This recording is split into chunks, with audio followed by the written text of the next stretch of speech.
Ethics with S. Ansari remains the best ever choice. Do you know that ethics paper is the only paper in general studies that pays more with less efforts? One can easily secure 130 to 140 marks. Lukman IAS is a well-established name since 2014 for ethics paper. We offer 3 types of courses: Ethics Foundation course, Ethics Case Studies, and Ethics Test Series. Since 2015, Lukman IAS students have maintained the records of securing the highest marks in this paper. So, why to wait? Contact us today for more information. Hey there, मेरा नाम सक्षम गोयल है। इस बार के UPSC civil services examination में मेरी rank 27 है और ये मेरा पहला अटेम्प्ट था। मेरे बैकग्राउंड के बारे में, मैंने 10th अपना आगरा से ही करा था। उसके बाद ह्यूमैनिटीज़ में मैंने डीपीएस वसंत कुंज से अपना 12th करा। उसके बाद फिर सेंट स्टीफेंस कॉलेज से मैंने बीए प्रोग्राम करा पॉलिटिकल साइंस और इकोनॉमिक्स में, जहाँ से मैं 2020 में ग्रेजुएट करा। तब मैं अंडर एज था, 1 साल मैंने प्रिपरेशन करी और 2021 में मैंने ये एग्जाम दिया। अगर मैं अपने प्री प्रिपरेशन के बारे में बताऊं तो मुझे नॉन फिक्शन बुक्स पढ़ने का शौक है। मुझे यूएस पॉलिटिक्स के बारे में पढ़ना शौक है। Post independence political history of India के बारे में पढ़ने का शौक है। कॉलेज के अंदर मैंने यूपीएससी के बारे में सेकेंड ईयर में बहुत ध्यान से सोचा। मैंने कोचिंग भी अटेंड करी, जहाँ पर मुझे वो ज़्यादा समझ नहीं आई तो मैं ज़्यादा क्लासेस अटेंड नहीं करी। पर उस टाइम पे जो बेसिक बुक्स होती हैं, लक्ष्मीकांत, उस टाइम बिपिन चंद्रा ज़्यादा चलती थी तो बिपिन चंद्रा, ये सारी किताबें मैंने उस टाइम पहले जो जिसे फर्स्ट रीडिंग कहते हैं, मैंने वो फर्स्ट रीडिंग करी। उससे करने के बाद फिर समझ में आया कि एग्जाम कैसे कैसे होता है। उसका सिलेबस भी समझा, कई सारी टॉपर टॉक्स देखी।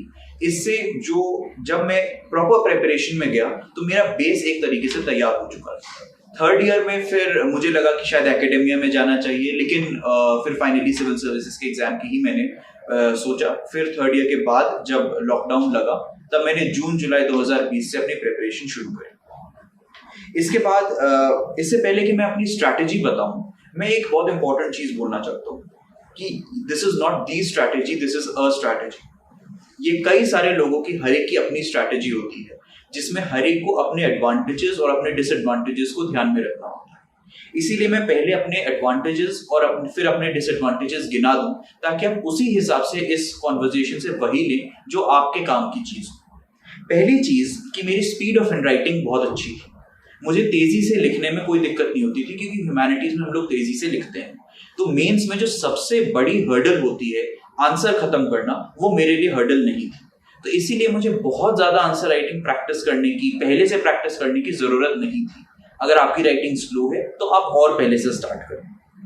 दूसरा, कॉलेज एक्सपोजर, क्योंकि मेरे कॉलेज में कई सारे एलुमनाई थे जो ब्यूरोक्रेट्स थे, रिटायर्ड ब्यूरोक्रेट्स थे, वो आते थे, तो मुझे वहां से बहुत एक्सपोजर मिला। अगर आप ऐसे कॉलेज में हैं तो आपको उसका फायदा है। अगर नहीं है तो यही सारे ब्यूरोक्रेट्स अब यूट्यूब पे भी कई सारे वीडियोस डालते हैं, आप उन्हें देख के वो एक्सपोजर पा सकते हैं। उसके बाद मुझे सीसैट की मैंने तैयारी नहीं करी, ऐसे की मैंने तैयारी अलग से नहीं करी, वो मैं आऊँगा उस पर। और एथिक्स इंटेग्रिटी की मैंने तैयारी नहीं करी, तो इसके ऊपर मैं बहुत ज़्यादा नहीं बोल पाऊँगा। इसके बाद फिर किस्मत सबसे ज़्यादा इम्पोर्टेंट होती है इसमें।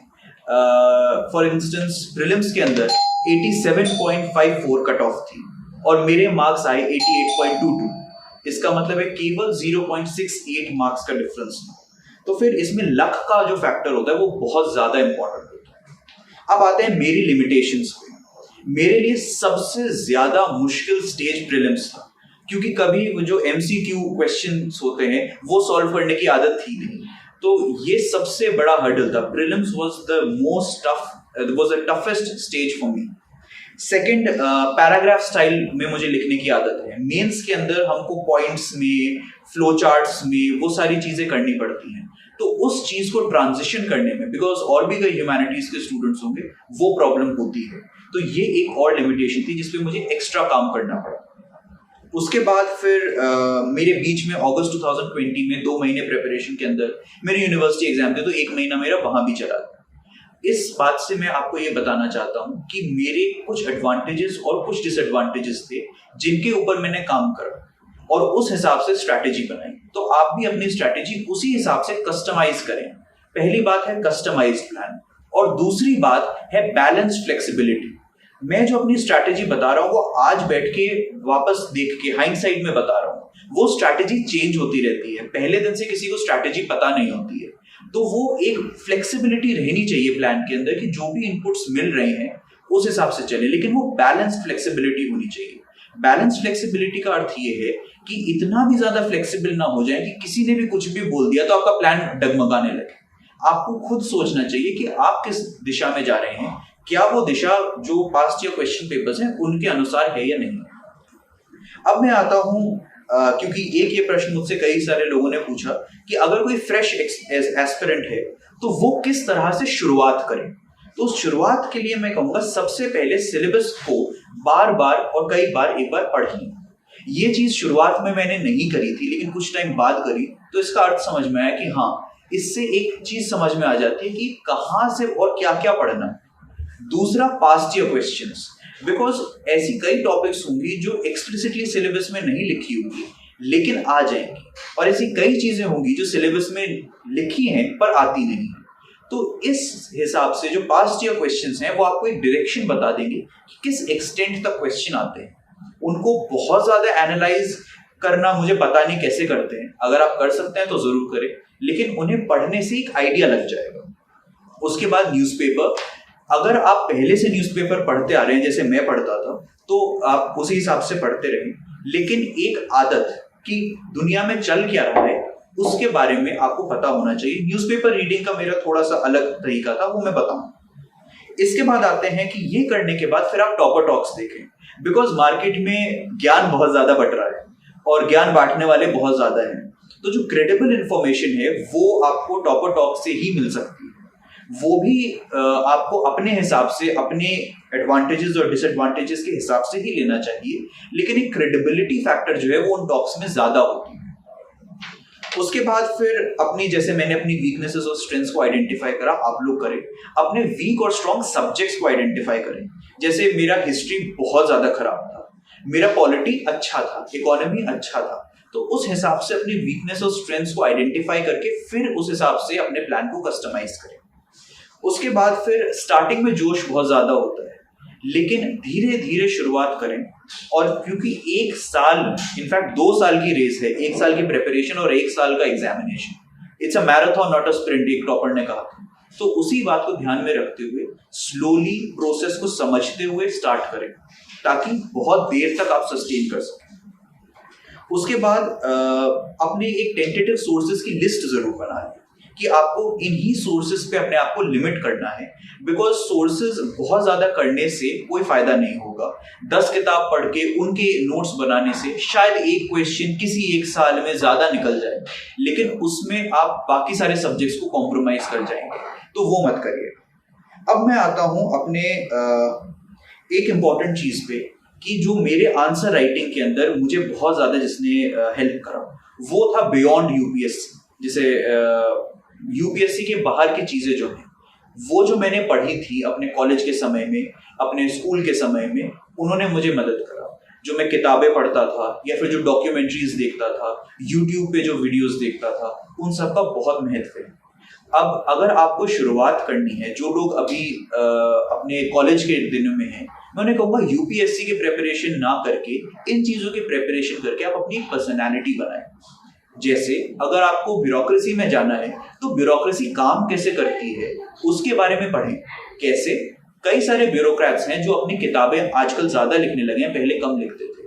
पीसी अलेक्जेंडर की किताब हो गई, बीडी पांडे की किताब हो गई, कौशिक बसु की किताब हो गई। इन लोगों ने जो किताबें लिखी हैं उन किताबों को पढ़ के गवर्नमेंट कैसे चलती है उसका आइडिया भी लगता है, और आगे जाके आप इनके इंस्टेंसेस को कोट भी कर सकते हैं आंसर्स में। जब मैं पढ़ रहा था तब नहीं सोचा था कि यूपीएससी में काम आएगा, पर काम आ गया।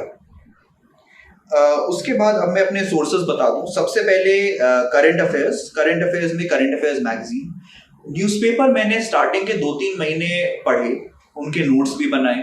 जो यूट्यूब पे वीडियोस एडिटोरियल वाले आते हैं, एडिटोरियल एनालिसिस, उनको भी देखता था। फिर 5-6 कोचिंग्स की जो एक एक पेज वाली समरी आती है वो भी देखता था, बैठ के नोट्स बनाता था। ऐसे करा, 1 महीने बहुत अच्छे से करा, उसके 1-2 महीने थोड़ा कम करा, लेकिन उन सब का कोई फायदा नहीं देखा, क्योंकि वो सारी मेहनत कोचिंग वाले करंट अफेयर्स मैगजीन में फ्री में दे ही रहे हैं। तो फिर मैंने उसे छोड़ दिया और फिर वो फोल्डर कभी भी नहीं खुला।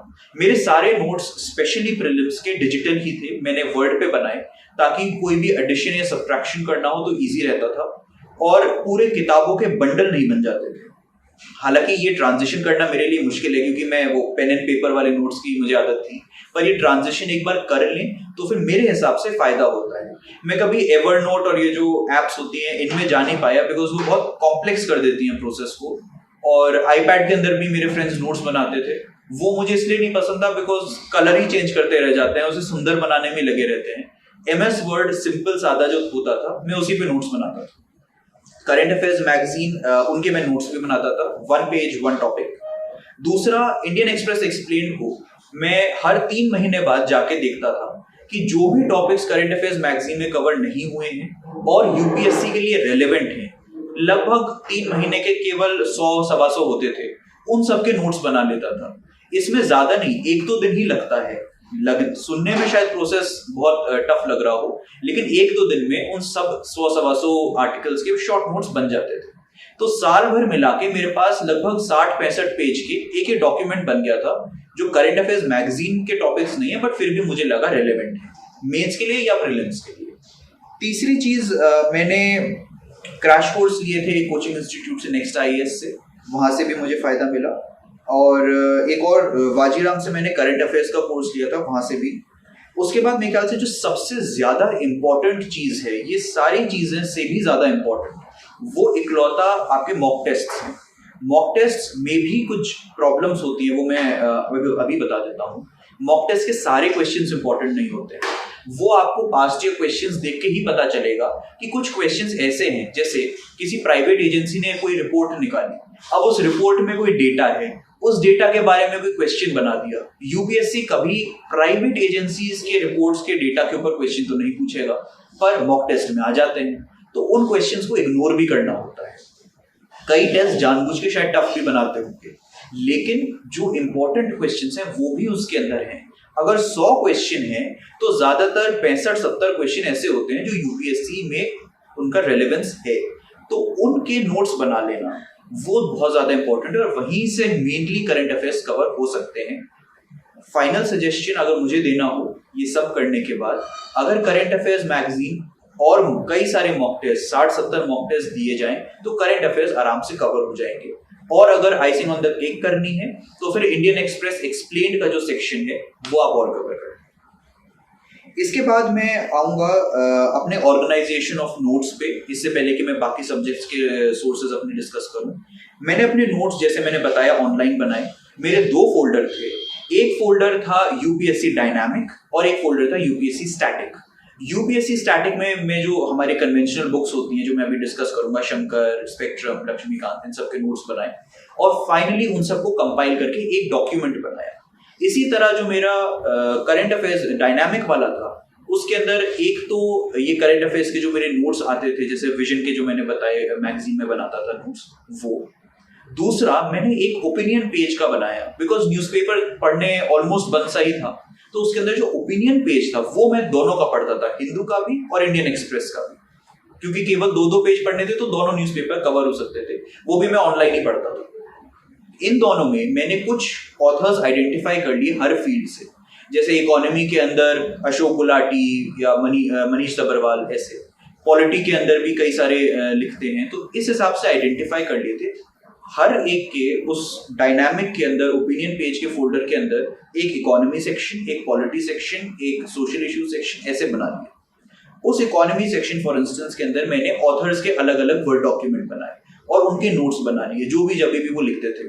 तो ऐसे करके मेरे जो नोट्स थे वो ऑथर वाइज बने, तो जब मैं आंसर में लिखूंगा मैं उन्हें कोट कर सकता हूँ कि अच्छा मनीष सब्रवाल ने ये बोला है, तो एक क्रेडिबिलिटी बढ़ती है आंसर की।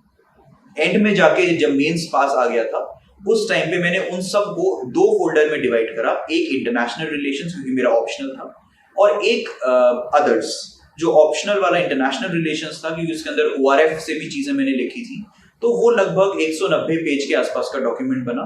और बाकी सारे टॉपिक्स जो थे वो सब मिला के 100 पेज का एक डॉक्यूमेंट बना। उसको ऊपर से एक दो बार पढ़ लिया, क्योंकि नोट्स थे मेरे ही थे, तो मैं कई बार उसे पढ़ सकता था जल्दी से।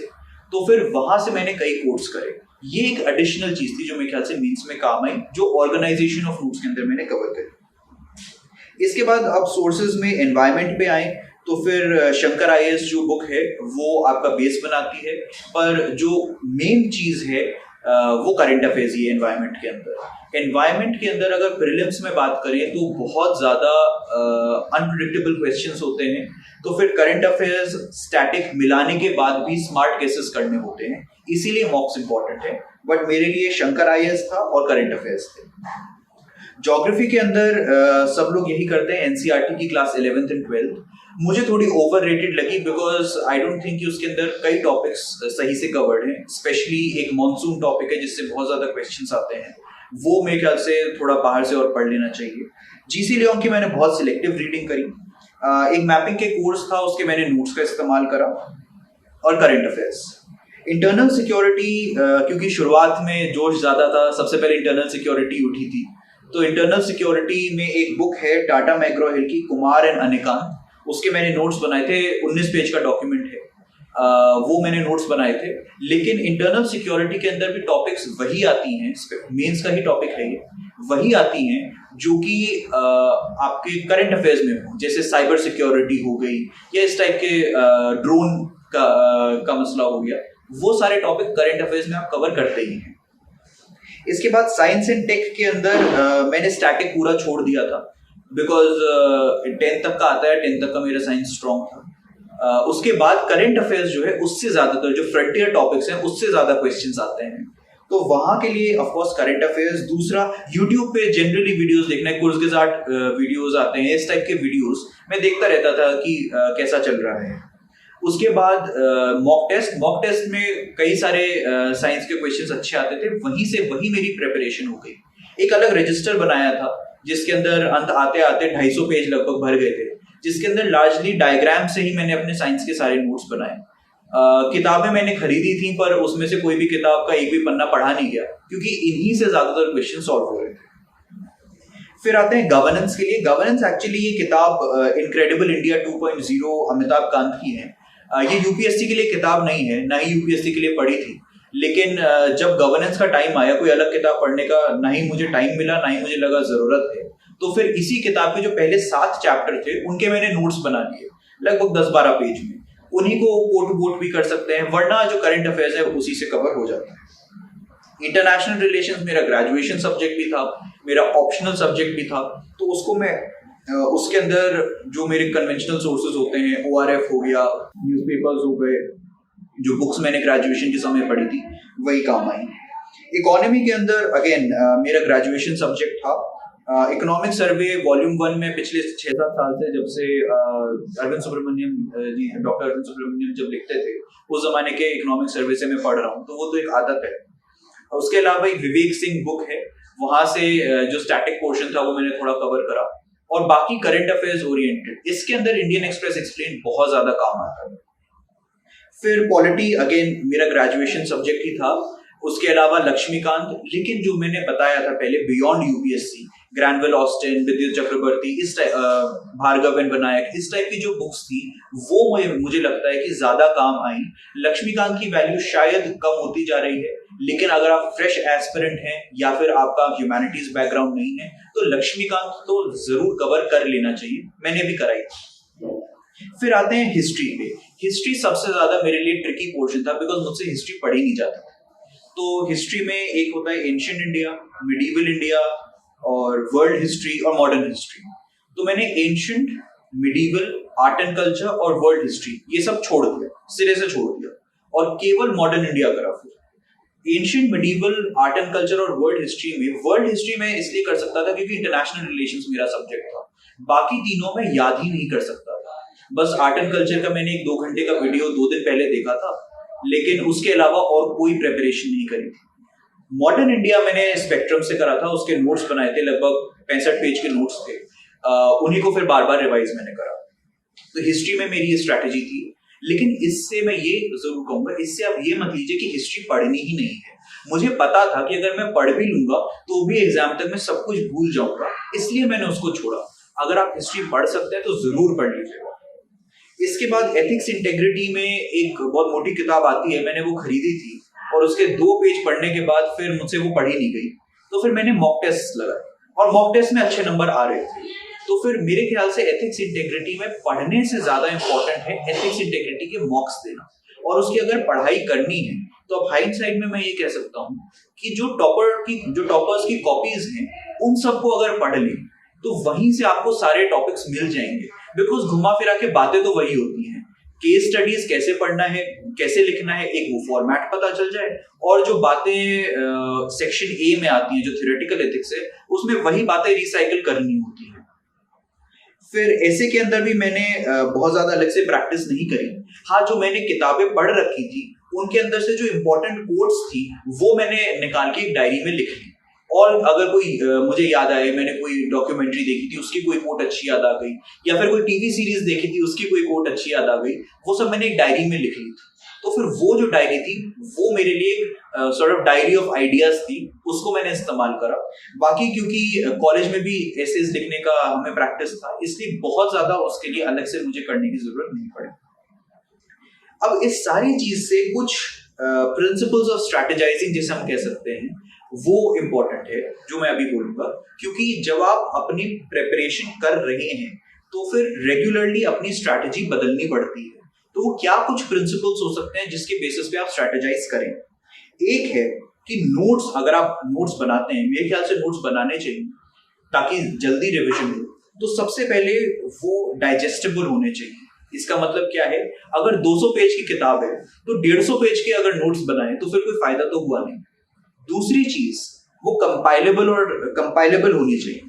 जैसे इकोनॉमी के नोट्स हैं, पॉलिटी के नोट्स हैं, इन सारे नोट्स को मिला के एक फाइल बन जाए जो कि एक साथ पढ़ी जा सके। तीसरी चीज, नो बकवास नोट्स।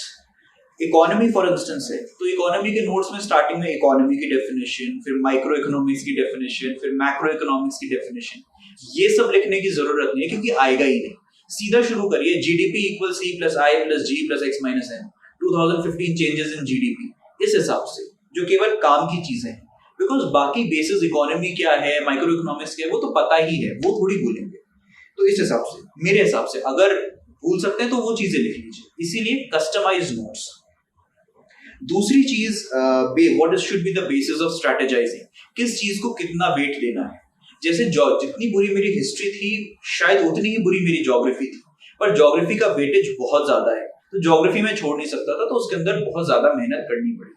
हिस्ट्री के अंदर भी मॉडर्न इंडियन हिस्ट्री अगर नहीं करता तो वो नहीं छोड़ी जा सकती है, लेकिन बाकी सब्जेक्ट्स को थोड़ा कम वेटेज दे सकते हैं। तो किस बेसिस पे करें, एक, उसका एग्जाम में क्या वेटेज, इकोनॉमी कोई नहीं छोड़ सकता फॉर इंस्टेंस। दूसरा, इंटरेस्ट आपका कितना है। अगर कोई हिस्ट्री में ग्रेजुएट है तो वो तो हिस्ट्री, आर्ट एंड कल्चर नहीं छोड़ेगा ज्यादातर। तीसरा, क्या हो चुका है, अगर ऑलरेडी कर चुके हैं, लेट्स से इंटरनल सिक्योरिटी एक सब्जेक्ट है जो शायद मेंस में छोड़ के भी जा सकते हैं, वहां पे खुद एक 10 नंबर 15 नंबर का आंसर लिख सकते हैं, लेकिन अगर हो चुका है तो फिर उसको सही से रिवाइज कर लेना चाहिए ताकि वहां पे 2-4 नंबर एक्स्ट्रा मिल जाए।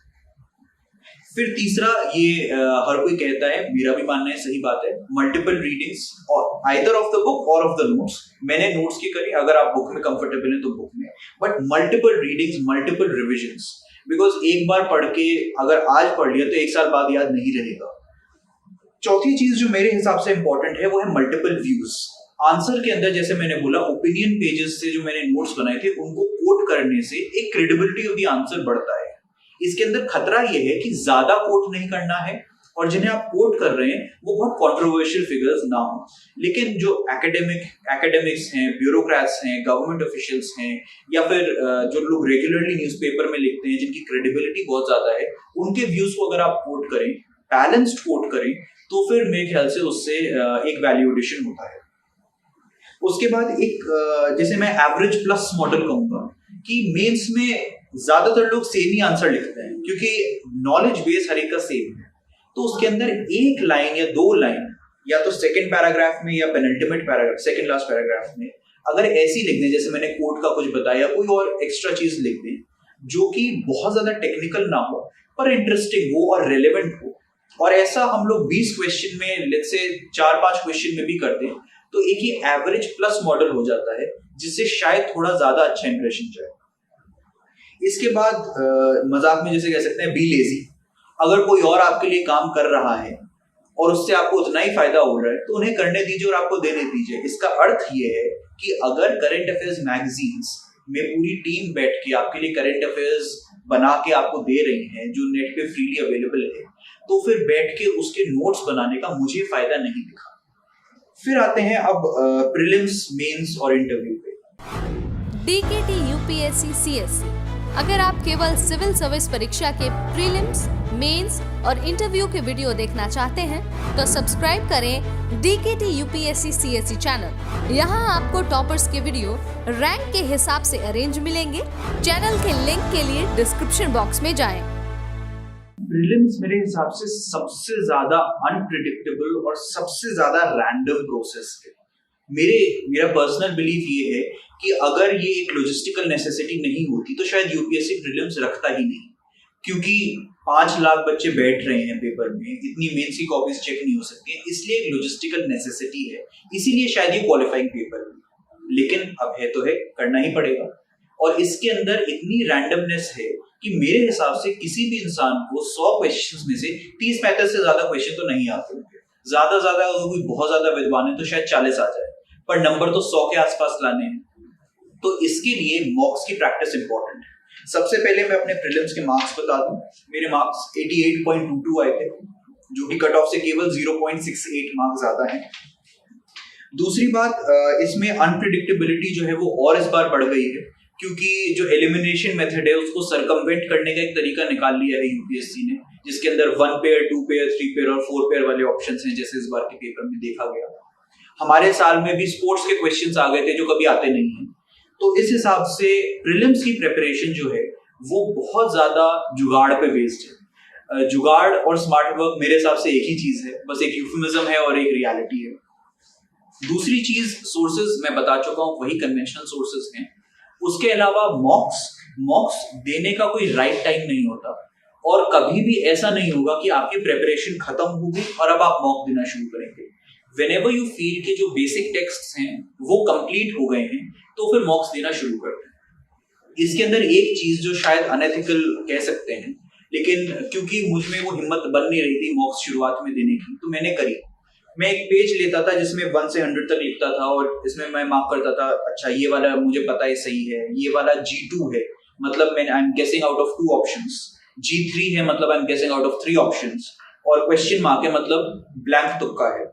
अब इसके अंदर मेरे नोट्स बगल में होते थे और उसके अंदर आंसर भी लिखा है, तो फिर मैं स्टार्टिंग के टेस्ट्स में आराम से मैंने अपने नोट्स में से देख के भी आंसर्स लिखे। अब ऐसा मैंने क्यों करा? क्योंकि मुझे ये पता था कि ये मेरे नोट्स की कमी की वजह से मुझे नहीं पता, लैक ऑफ रिविजन की वजह से। तो अगर मैंने नोट्स 4-5 बार रिवाइज कर लिए तो फिर मेरे ये आंसर ठीक हो जाता। तो फिर इससे मुझे पता चले मेरी प्रिपरेशन की डायरेक्शन जो है वो सही जा रही है कि नहीं जा रही है, क्या नोट्स में कमी है या फिर मेरे उसमें प्रिपरेशन में कमी है, ये पता चल गया। तो ऐसे करके भी अगर शुरुआत करनी पड़े तो करिए, लेकिन मॉक्स देने की शुरुआत करिए, और वो जो एक मोमेंटम बनता है मॉक्स देते रहने का, वो मोमेंटम बन जाना चाहिए। इसके बाद फिर अगर अटेम्प्ट करने की बात करें तो एक फ्रेमवर्क दिमाग में रहना चाहिए। फ्रेमवर्क कोई साइंटिफिक फॉर्मूला नहीं है, लेकिन मेरे हिसाब से ये फ्रेमवर्क दिमाग में रहता है जब प्रीलिम्स के मॉक टेस्ट दे रहे होते हैं। अगर हम लोगों ये अज्यूम करें कि 30 क्वेश्चन हमको आते होंगे और हमको अटेम्प्ट लगभग 90 के आसपास करने होते हैं, अगर 90 क्वेश्चन हम अटेम्प्ट कर रहे हैं, 30 हमें आते हैं, तो हम 60 में इंटेलिजेंट गेसेस कर रहे हैं। हमें इसके अंदर एक्यूरेसी 50% पे लानी है। अगर ऐसा करते हैं तो क्या होगा, 30 हमें आते हैं, 30 हमारे इंटेलिजेंट गेसेस सही गए, 30 गलत गए और 10 अटेम्प्ट नहीं करे। इसका मतलब हुआ 60 सही, 30 गलत, 10 नॉट अटेम्प्टेड। 60 सही 120 नंबर, 30 गलत 20 नंबर गए, मतलब 100 नंबर आ गए, 200 में से 100 नंबर। ये एक फ्रेमवर्क अगर बना के चले, क्योंकि 100 नंबर पे कट ऑफ क्लियर हो ही जाती है आजकल, ये फ्रेमवर्क के हिसाब से अगर प्रीलिम्स को एक स्टार्टिंग में अप्रोच करें तो फिर मेरे ख्याल से इजियर रहेगा। दूसरा, मॉक्स कितने देने चाहिए, जितने दे सके। सारे टॉपर टॉक्स में मैंने एक कॉमनैलिटी ये देखी है कि उन्होंने मॉक्स बहुत सारे दिए हैं। अगर आप फ्रेश अटेम्प्ट दे रहे हैं तो मेरे हिसाब से 70-80 का टारगेट रखना चाहिए। मैंने मेरे ख्याल से 55 के आसपास दे पाया था, लेकिन टारगेट 70-80 रखना चाहिए। तीसरा, लिमिटेशन ऑफ मॉक पेपर्स में बता चुका हूँ कि कई क्वेश्चंस ऐसे होते हैं जो काम के नहीं होते हैं। You should be sensible enough, you should have the common sense कि आप उन पे ज्यादा ध्यान ना दें। उसके बाद पास्ट ईयर क्वेश्चंस की इंपॉर्टेंस मैं बता चुका हूँ। सबसे इंपॉर्टेंट चीज जो मैंने अपने फ्रेंड्स जिन्होंने इस बार प्रीलिम्स दिया उनके लिए कि सारी प्रिपरेशन एक तरफ हो जाती है, लेकिन जो आपका मेंटल जो आपका इमोशनल इंटेलिजेंस है, जो आपका एटीट्यूड है उस D-Day के दिन, वो सबसे ज्यादा इंपॉर्टेंट है। आप 120 130 भी ला सकते हो, लेकिन अगर आपकी एफिशिएंसी कम हो जाती है, अगर आपको एंजाइटी हो जाती है, अगर पिछली 2 रात आप सोए नहीं हो, या फिर आपने खाना जो है बहुत ज्यादा जंक फूड भी खा लिया, आपका मूड ठीक नहीं है, तो फिर आपका प्रीलिम्स में जो इफेक्टिवनेस है वो बहुत कम हो जाएगी। और प्रीलिम्स में अगर इफेक्टिवनेस थोड़ी भी कम हुई तो मार्क्स ड्रास्टिकली गिर जाते हैं। ये चीज बहुत इंपॉर्टेंट है कि प्रीलिम्स के टाइम पे आप अपने फैमिली, फ्रेंड्स, इन सब के साथ बात करें। Force yourself to relax. मैंने अपने प्रीलिम से पहले मूवीज भी देखी, मैं बाहर डिनर पे भी गया, सब कुछ करा, इसलिए ताकि मैं रिलैक्स्ड रहूं। ये सबसे इंपॉर्टेंट चीज है जो मैं प्रीलिम्स के लिए कहूंगा। इसके बाद फिर मेंस आंसर राइटिंग पे आते हैं। मेंस आंसर राइटिंग में सबसे पहले ऐसे के अंदर मैंने प्रिपरेशन नहीं करी थी क्योंकि समय भी नहीं था, लेकिन उसके अंदर मेरे साथ एक अगेन किस्मत की अच्छी चीज हुई कि फिलोसॉफिकल एसेज आ गए। अगर एजुकेशन, हेल्थ, इन सब पे आता तो मेरे पास बहुत ज्यादा डेटा नहीं था, वही जीएस वाला डेटा ही था। फिलोसॉफिकल आ गया, वो मेरा टर्फ था, तो उसके अंदर मैं लिख सकता था।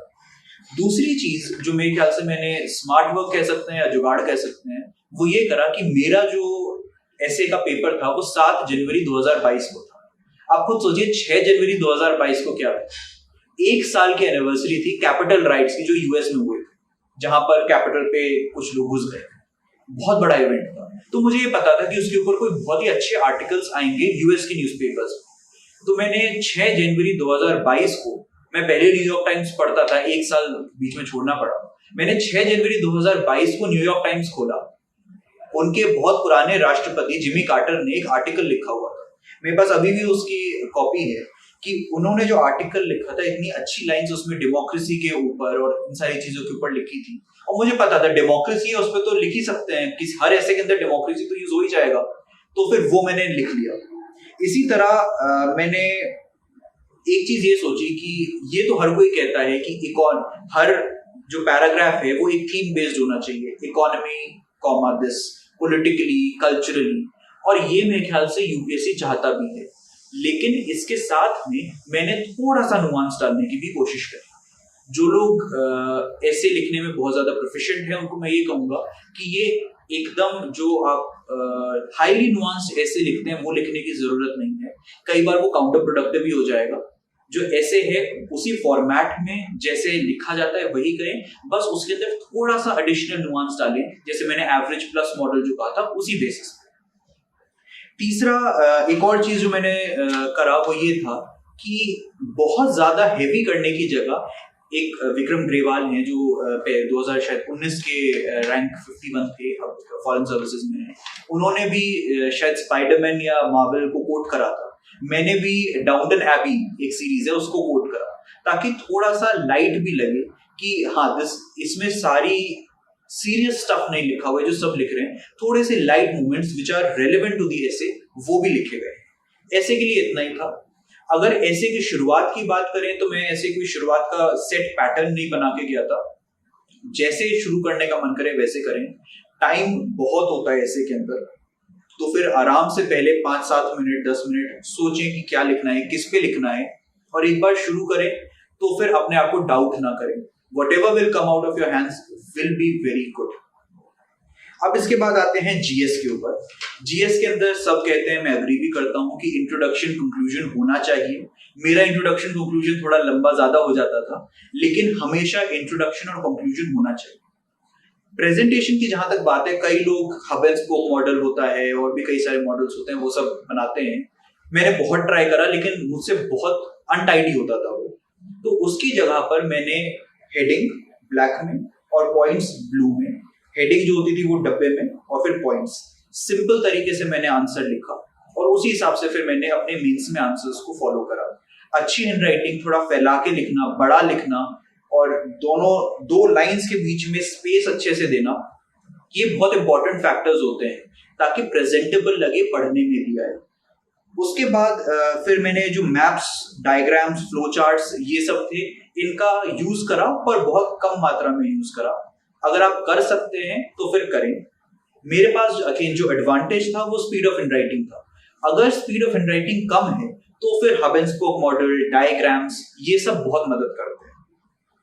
इसके बाद फिर मुझे कई सारे कोचिंग्स के जो मॉक टेस्ट थे, बहुत सारे मॉक टेस्ट देने चाहिए।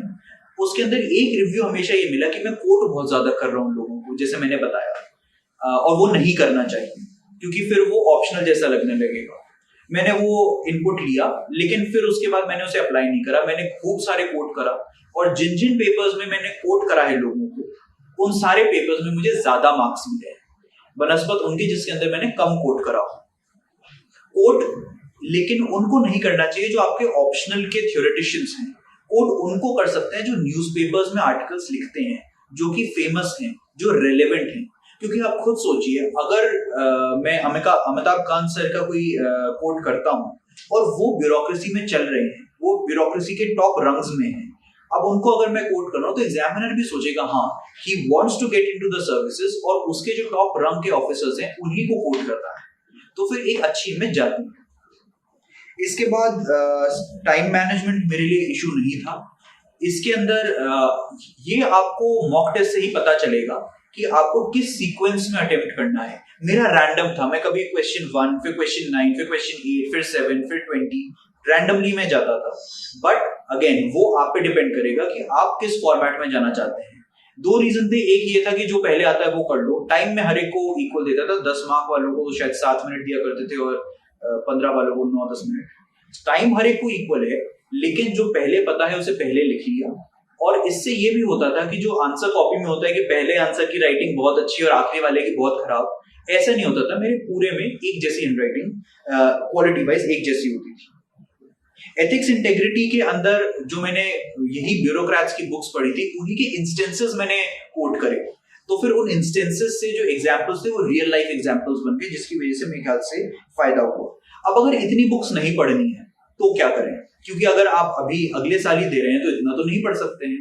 इसके लिए एक जुगाड़ हो सकता है, आप कोई भी न्यूज़पेपर उठाएं, हिंदुस्तान टाइम्स से कोई भी उठाएं, उसके अंदर बुक रिव्यू सेक्शन होता है।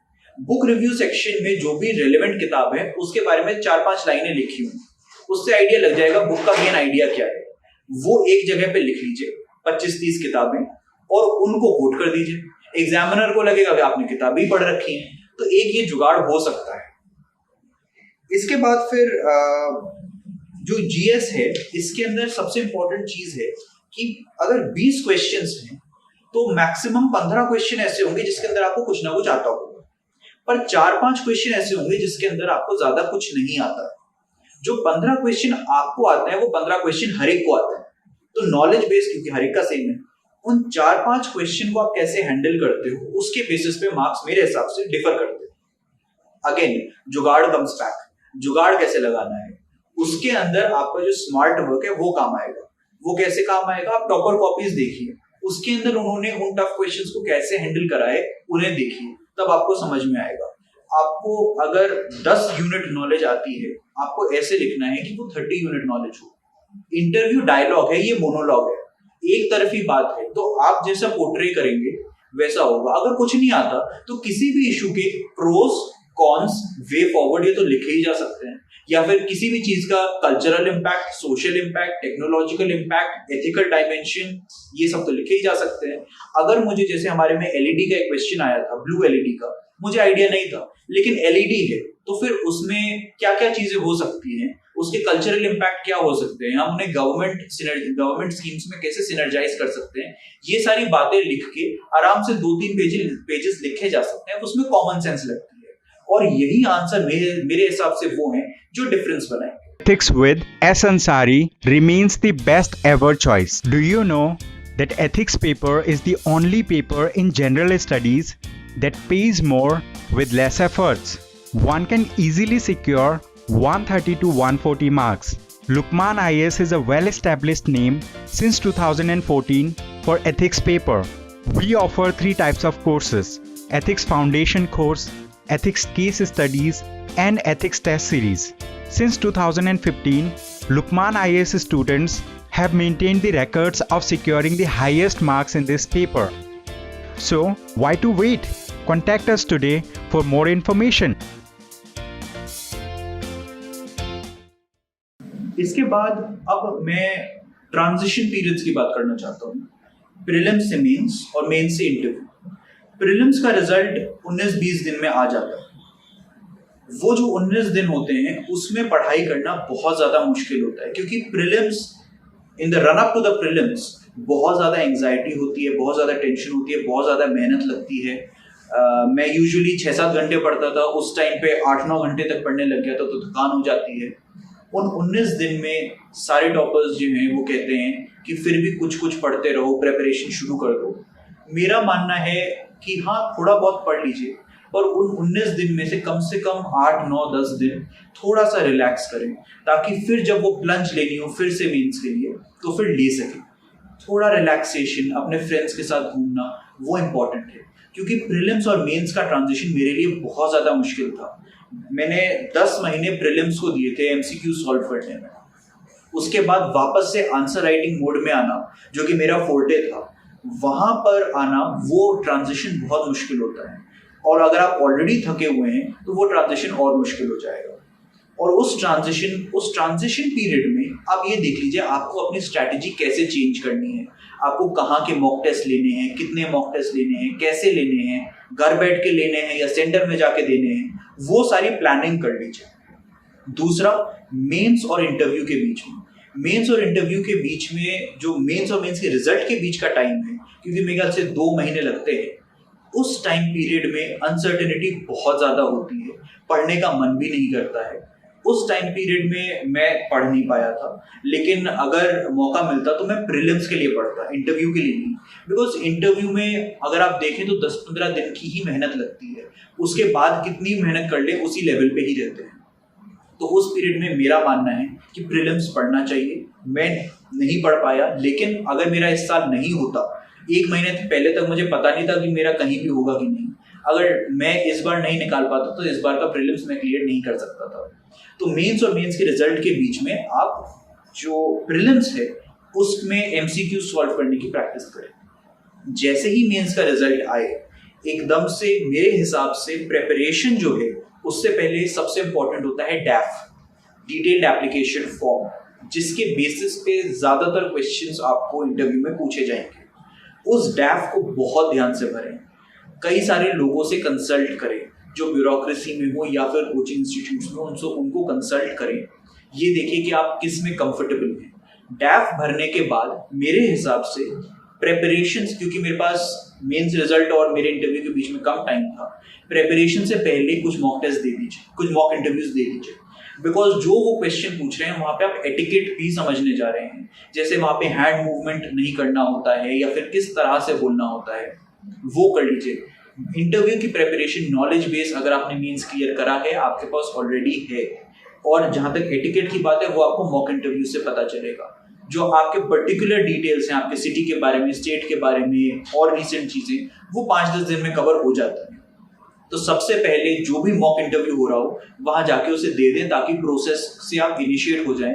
जो काम की चीज़ें नहीं हैं वो आप ना करें, क्योंकि इसके अंदर पास्ट ईयर क्वेश्चंस तो है नहीं, इसके अंदर कोई सिलेबस भी नहीं है, तो यही आपका एक पास्ट ईयर क्वेश्चंस का रिप्लेसमेंट होगा। ये हो गया पर्सनालिटी टेस्ट का। एंड में मैं बस ये कहूँगा कि this is more of a mental exercise, more of an emotional test than your knowledge test. तो इसके अंदर आप लोग करेज रखें, इसमें बहुत ज़्यादा अनसर्टेनिटी है। प्रीलिम्स का मैंने अपना एग्जाम्पल दिया, उस अनसर्टेनिटी को एक्सेप्ट करें और कॉन्फिडेंस के साथ प्रिपेयर करें। Thank you so much.